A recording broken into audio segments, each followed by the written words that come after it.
बहुत ही महत्वपूर्ण निर्णय है ऑनरेबल इलाहाबाद हाईकोर्ट का।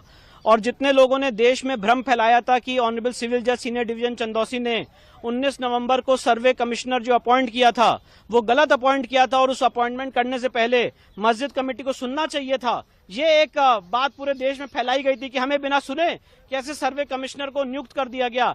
आज उस प्रपोजिशन ऑफ लॉ को कोर्ट ने सिरे से खारिज कर दिया है। सिंपल प्रपोजिशन ऑफ लॉ है कि कोर्ट ऑर्डर 26 रूल 9 और 10 की पावर के एक्सरसाइज में सर्वे कमिश्नर नियुक्त कर सकती है। उस समय किसी को सुनने की कोई जरूरत नहीं है। लॉ का मैंडेट सिर्फ इतना है कि जब सर्वे कमिश्नर मौके पे सर्वे करने जाएंगे तब वो दोनों पक्षों को उनकी मौजूदगी में सर्वे करेंगे, जो यहाँ पे 19 और 24 नवंबर को दोनों दिन फॉलो किया गया था। तो जो बड़े बड़े बैरिस्टर और पार्लियामेंटेरियंस हैं जिन्होंने कोर्ट की मर्यादा पे, इस पूरी प्रक्रिया की मर्यादा पे, पार्टीज की मर्यादा पे कमेंट किए थे, आज एक वेल रीजन जजमेंट से उसको कहीं ना कहीं पूर्ण विराम लगा है। जो सर्वे की रिपोर्ट सील कवर में फाइल की गई है उसके स्टे वेकेशन के लिए हम सुप्रीम कोर्ट आएंगे।